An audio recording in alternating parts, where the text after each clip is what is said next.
Dalam sebuah kejutan besar bagi banyak penggemar, Oprah Winfrey, Ellen DeGeneres, dan Leonardo DiCaprio telah terungkap sebagai beberapa nama yang muncul dalam dokumen Epstein yang baru saja dideklasifikasi. Seperti yang bisa diduga, hal ini telah memicu banyak perbincangan dan kontroversi. Selama bertahun-tahun, Hollywood memang menjadi sarang berbagai skandal, jadi tidak sulit mengaitkan para selebriti papan atas dengan kontroversi semacam ini. Namun, seberapa besar keterlibatan mereka dalam kejahatan Epstein, dan mungkinkah ini menjadi akhir dari karir mereka?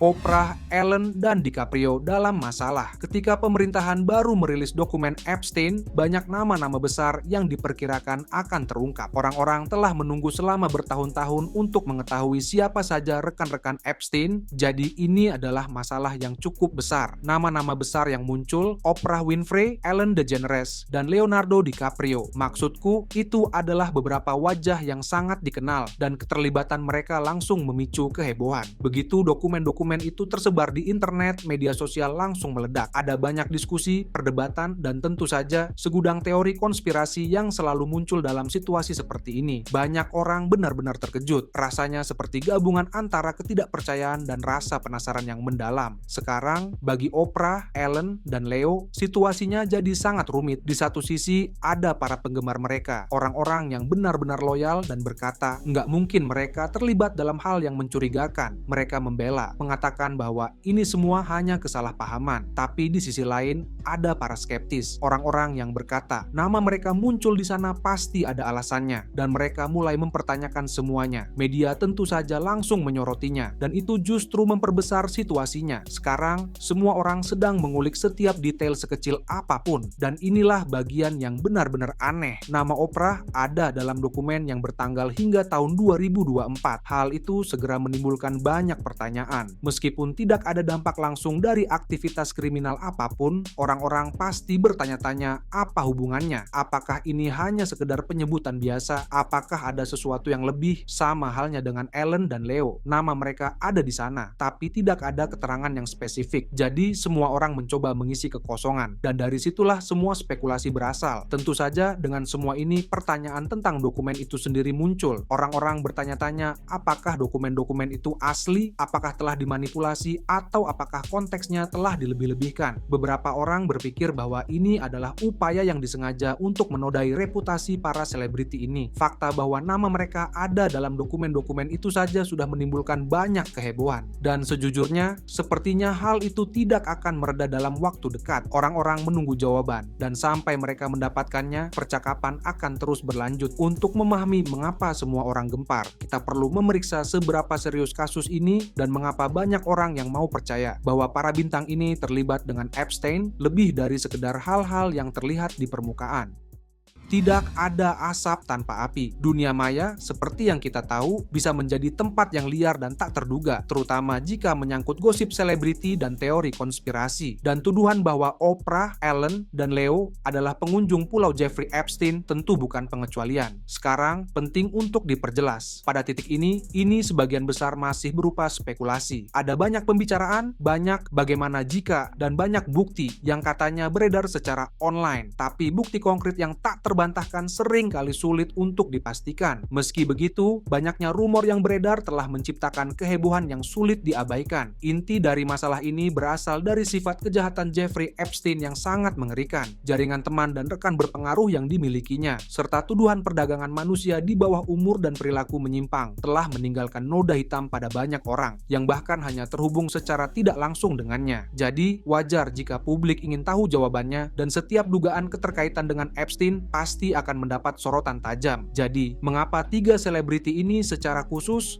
Oprah Winfrey dengan pengaruhnya yang besar dan reputasinya dalam hal filantropi mewakili semacam otoritas moral bagi banyak orang. Setiap opini bahwa dia mungkin terlibat atau bahkan mengetahui aktivitas Epstein menciptakan pertentangan yang mengejutkan. Pemikiran bahwa seseorang yang tampak begitu berbudi luhur dapat dikaitkan dengan kebobrokan seperti itu semacam benturan antara harapan dan kenyataan yang sulit diterima. Ellen DeGeneres sama halnya, memupuk citra kebaikan dan kepositifan. Acara talk show-nya merupakan acara utama di televisi siang hari, dan pesannya untuk berbaik sangka beresonansi dengan jutaan orang. Opini bahwa ia mungkin telah dikaitkan dengan Epstein, seorang pria yang mewakili antitesis dari kebaikan, adalah kontradiksi yang sangat mengganggu. Leonardo DiCaprio, dengan gaya hidupnya yang terkenal dan sering tampil di acara-acara eksklusif, sering dilihat sebagai bagian dari lingkaran elit yang sering dikunjungi Epstein. Kehadirannya di circle ini, meskipun sepenuhnya tidak bersalah, telah membuatnya menjadi target spekulasi. Misteri seputar Epstein dan orang-orang di sekitarnya telah membuat siapapun yang memiliki hubungan dengannya menjadi sorotan dan dicurigai oleh banyak orang. Munculnya media sosial telah memainkan peran besar dalam memperkuat rumor ini. Platform seperti X, yang sebelumnya dikenal sebagai Twitter, Facebook, dan TikTok, telah menjadi ruang untuk spekulasi, di mana klaim dapat menyebar seperti api. Tidak adanya pernyataan resmi atau penyangkalan dari para selebriti itu sendiri hanya menyulut api, memberikan ruang bagi orang-orang untuk mengisi kekosongan dengan teori mereka sendiri. Kurangnya bukti konkret tidak menghentikan orang untuk membedah foto-foto lama, menganalisis catatan penerbangan, dan bahkan menciptakan teori konspirasi yang rumit. Dunia maya dibanjiri dengan klaim-klaim, beberapa diantaranya lebih aneh daripada yang lain, yang mencoba menghubungkan para selebriti ini dengan Pulau Epstein. Klaim-klaim ini seringkali didasarkan pada bukti tidak langsung, yang ditafsirkan melalui lensa kecurigaan. Perlu juga diperhatikan ketidakpercayaan publik secara umum terhadap kaum elit. Persepsi bahwa individu yang kaya dan berkuasa entah bagaimana berada di atas hukum, atau bahwa mereka beroperasi di dunia yang tersembunyi dari kita semua, membuat orang lebih mudah mempercayai rumor semacam ini. Skandal Epstein dengan jaringan koneksinya yang kuat semakin memperkuat ketidakpercayaan ini. Dampak dari rumor ini bisa sangat signifikan. Bahkan jika pada akhirnya terbukti salah, kerusakan pada reputasi seorang selebriti dapat bertahan lama. Persepsi publik terhadap mereka bisa berubah, dan kredibilitas mereka bisa terkikis. Tuduhan ini begitu serius dan berat, sehingga bahkan dugaan keterlibatan sekecil apapun bisa merusak reputasi seseorang. Seperti yang diharapkan, para selebritas ini telah membantah terlibat dengan aktivitas Epstein, terutama di pulaunya. Tetapi mari kita mundur selangkah dan pertimbangkan poin yang sangat penting. Hanya karena mereka membantah mengunjungi Little St. James, jangkauan Epstein jauh lebih luas dari satu pulau itu. Dia adalah seorang manipulator ulung, seorang pemanjat sosial, dan dia memiliki properti yang tersebar di seluruh dunia. Pikirkanlah, dia memiliki townhouse besar di New York City, sebuah peternakan di New Mexico, dan sebuah tempat di Paris. Semua itu bukan sekadar rumah liburan. Semua itu adalah bagian dari jaringannya yang rumit, tempat di mana dia bisa menghibur, menjalankan bisnis, dan jujur saja melakukan aktivitasnya yang mengerikan. Jadi, penolakan untuk mengunjungi pulau itu secara teknis bisa jadi benar, namun masih menyisakan banyak ruang untuk koneksi lain yang berpotensi merusak. Disinilah letak kerumitan situasi yang sebenarnya. Sangat mudah untuk fokus pada citra sensasional Little St. James, namun itu hanyalah salah satu bagian dari misteri. Kekuatan Epstein berasal dari kemampuannya untuk menyusup ke dalam circle masyarakat kelas atas, untuk membina hubungan dengan orang kaya dan terkenal. Dia tidak hanya beroperasi dalam bayang-bayang, dia ada di sana di tempat terbuka, berbaur dengan kaum elit. Sekarang, bayangkan ini, seorang selebriti menghadiri pesta makan malam di rumah Epstein di New York. Mereka mungkin tidak tahu tentang rahasia gelap yang bersembunyi di bawah permukaan. Mereka mungkin hanya melihatnya sebagai kesempatan untuk berjejaring, untuk bertemu dengan orang-orang berpengaruh, atau mungkin mereka diundang ke acara amal di peternakannya karena berpikir bahwa mereka mendukung tujuan yang baik. Skenario-skenario ini sepenuhnya masuk akal, dan mereka tidak mengetahui secara langsung tentang kejahatan Epstein. Namun, inilah masalahnya. Bahkan interaksi yang tampaknya tidak berbahaya ini bisa menjadi sangat bermasalah mengingat apa yang kita ketahui sekarang. Fakta bahwa Epstein menggunakan kekayaan dan koneksinya untuk memikat dan mengeksploitasi gadis-gadis di bawah umur membayangi setiap orang yang berhubungan dengannya. Bahkan jika mereka sama sekali tidak menyadari aktivitasnya, kehadiran mereka di acara-acaranya, penerimaan mereka terhadap keramahannya dapat dilihat sebagai diam-diam memaafkan perilakunya. Disinilah batas-batasnya menjadi tidak jelas. Ini bukan hanya tentang apakah seseorang terlibat langsung dalam kejahatan Epstein. Ini juga tentang dampak etis dari bergaul dengan seseorang yang jelas-jelas bersalah. Publik memang benar ingin tahu siapa yang tahu apa dan kapan. Dan bahkan jika seorang selebriti dapat dengan jujur mengatakan bahwa mereka tidak pernah mengunjungi Little St. James, mereka masih harus bertanggung jawab atas interaksi mereka yang lain dengan Epstein. Kurangnya kejelasan dan banyaknya pertanyaan yang belum terjawab semakin memicu spekulasi. Orang-orang secara alamiah curiga, terutama jika menyangkut orang kaya dan berkuasa. Mereka ingin percaya bahwa keadilan akan ditegakkan, bahwa mereka yang memungkinkan kejahatan Epstein akan dimintai pertanggungjawaban, dan dengan tidak adanya bukti konkret mereka akan sering mengisi kekosongan dengan teori-teori mereka sendiri. Dunia maya, seperti yang telah kita bahas, memainkan peran besar dalam hal ini. Platform media sosial dipenuhi dengan rumor,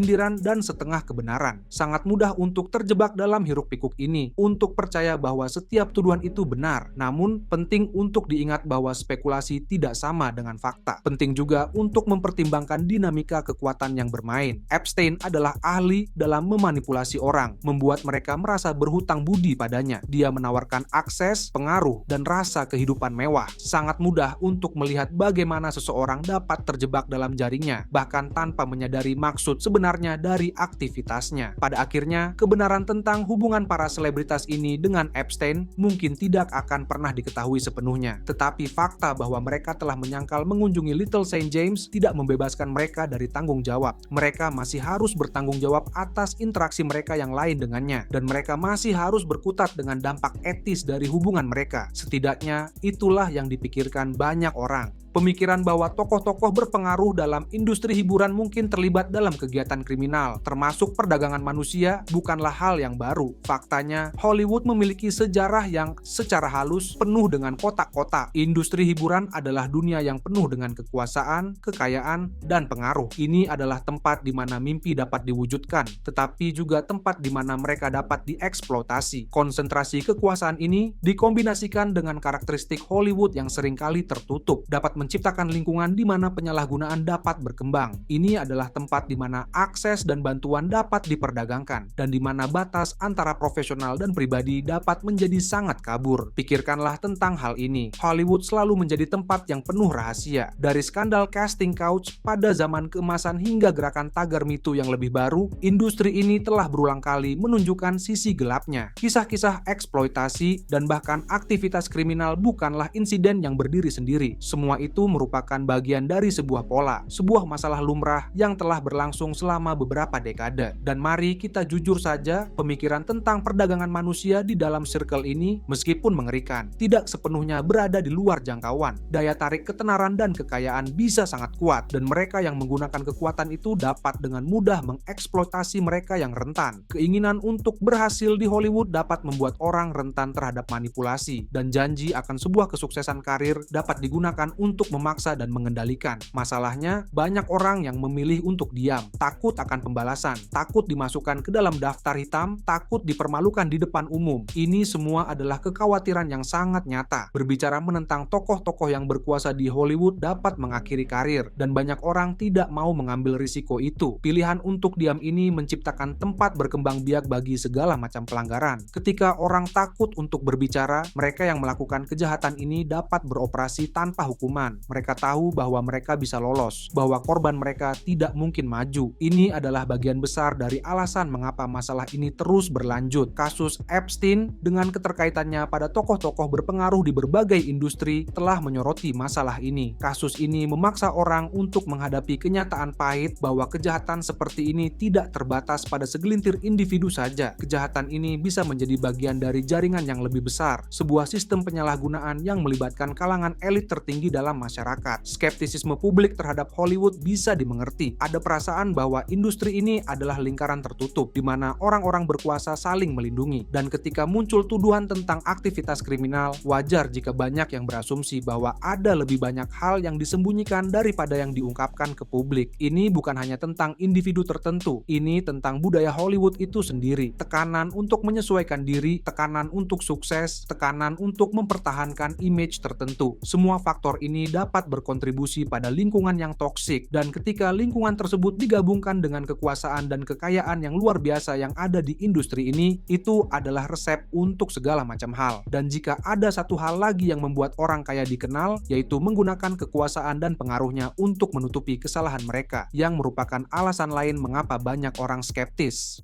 Kemungkinan ditutup-tutupi, banyak orang bertanya, mengapa? Mengapa nama-nama ini muncul sekarang? Apakah ini hanya kebetulan atau ada hal lain yang terjadi? Karena semakin banyak selebritas yang terjebak dalam bidikan Epstein, wajar jika kita bertanya-tanya, apakah ada permainan yang lebih besar yang sedang dimainkan? Banyaknya koneksi, lingkaran pengaruh yang tumpang tindih, semuanya terasa terlalu nyaman. Ini seperti mengupas lapisan bawang, dan dengan setiap lapisan, Anda akan menemukan semakin banyak orang yang terlibat. Dan jujur saja, waktu pengungkapan ini memang menarik. Di dunia di mana siklus berita bergerak secepat kilat dan di mana skandal meledak dan memudar dalam hitungan hari, kisah Epstein terus muncul kembali. Ini seperti hantu yang gigih, menolak untuk dikubur. Setiap kali ada nama selebriti baru yang muncul dalam kasus ini, cerita ini semakin ramai dan menarik perhatian lebih banyak orang. Disinilah spekulasi tentang penyembunyian dan pengalihan perhatian muncul. Orang-orang bertanya, apakah pengungkapan ini dirilis secara strategis untuk mengalihkan perhatian dari skandal lain yang sama merusaknya? Apakah tokoh-tokoh berpengaruh menggunakan kasus Epstein untuk menyelesaikan masalah atau untuk melindungi diri mereka sendiri dari pengawasan? Ini adalah taktik klasik. Sungguh, jika Anda ingin mengubur sebuah cerita buruk, Anda membuat cerita yang lebih besar. Ketika ada kabar besar yang muncul, tiba-tiba semua orang langsung beralih fokus ke sana. Kisah Epstein dengan detailnya yang menyeramkan dan koneksi tingkat tinggi tentu saja merupakan sebuah ledakan besar. Ini adalah kisah yang menjadi berita utama, yang memicu obrolan di media sosial dan yang membuat orang terpaku pada layar mereka. Dan ini bukan hanya tentang mengalihkan perhatian dari skandal-skandal lainnya. Ini juga tentang mengendalikan cerita. Dengan merilis informasi secara selektif, tokoh-tokoh yang berkuasa dapat membentuk persepsi publik dan melindungi kepentingan mereka sendiri. Mereka dapat menggambarkan diri mereka sebagai korban atau sebagai pengamat yang tidak bersalah, sementara yang lain digambarkan sebagai penjahat. Jaringan koneksi yang kompleks yang muncul juga menimbulkan pertanyaan tentang potensi penyembunyian. Seberapa jauh jaringan ini meluas? Siapa lagi yang terlibat? Dan sejauh mana orang-orang bersedia untuk melindungi rahasia mereka? Publik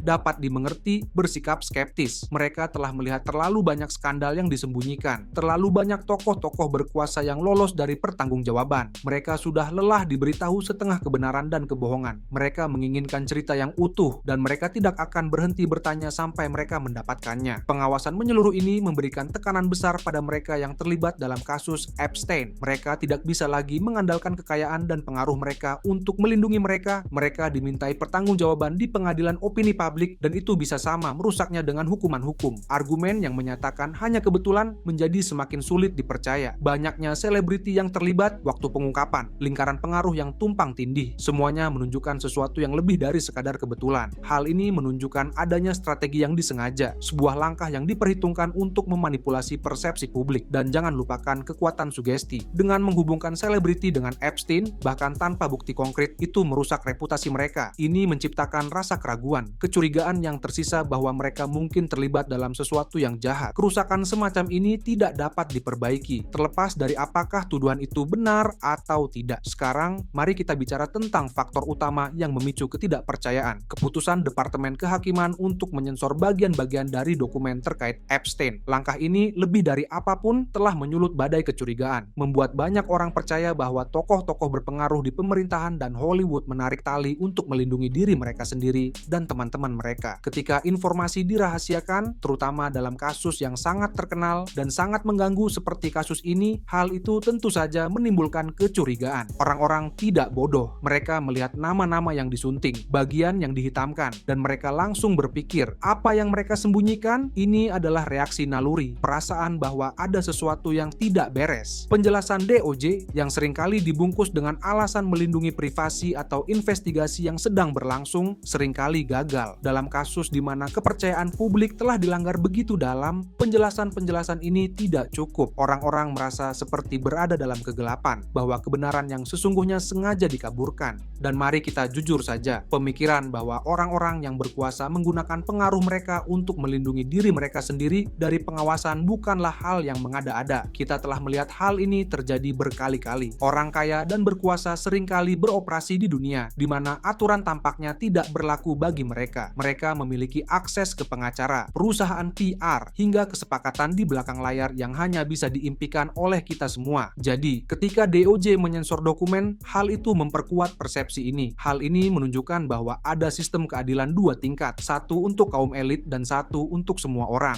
Hal ini memperkuat narasi bahwa mereka yang berkuasa berada di atas hukum, bahwa mereka dapat memanipulasi sistem untuk melindungi kepentingan mereka sendiri. Pendapat bahwa pejabat pemerintah dan petinggi Hollywood bekerja sama untuk menutupi keterlibatan mereka dalam kegiatan Epstein sangat meresahkan. Hal ini menggambarkan jaringan korupsi yang luas dan saling berhubungan, di mana kekuasaan dan pengaruh digunakan untuk memaksakan kehendak mereka dan membungkam para korban. Persepsi ini diperparah dengan fakta bahwa jaringan Epstein diketahui mencakup beberapa orang yang sangat berpengaruh. Politisi, pemimpin bisnis, dan selebritas semuanya berbaur dalam lingkarannya. Jadi, gagasan bahwa beberapa orang ini mungkin mencoba melindungi diri mereka sendiri sepenuhnya masuk akal. Kurangnya transparansi juga memicu spekulasi. Jika DOJ merilis dokumen-dokumen tersebut secara lengkap, hal itu akan sangat membantu dalam memulihkan kepercayaan publik. Tapi dengan mencoba menyembunyikannya, mereka malah membuat masalah ini semakin besar. Mereka telah menciptakan kekosongan informasi yang dengan cepat diisi dengan rumor, teori konspirasi, dan ketidakpercayaan. Pengawasan kolektif ini memberikan tekanan besar pada DOJ dan individu yang terlibat dalam kasus Epstein. Publik menuntut jawaban, dan mereka tidak akan mundur. Penyensoran dokumen-dokumen ini juga telah merusak kredibilitas sistem hukum. Hal ini menunjukkan bahwa keadilan tidaklah buta, bahwa ia dapat dipengaruhi oleh kekuasaan dan pengaruh. Ini adalah persepsi yang berbahaya, karena mengikis kepercayaan publik terhadap lembaga-lembaga yang seharusnya melindungi masyarakat. Jadi bagaimana Oprah, Ellen, dan Leo menghadapi tuduhan-tuduhan ini? Mungkin Anda sudah bisa menebaknya.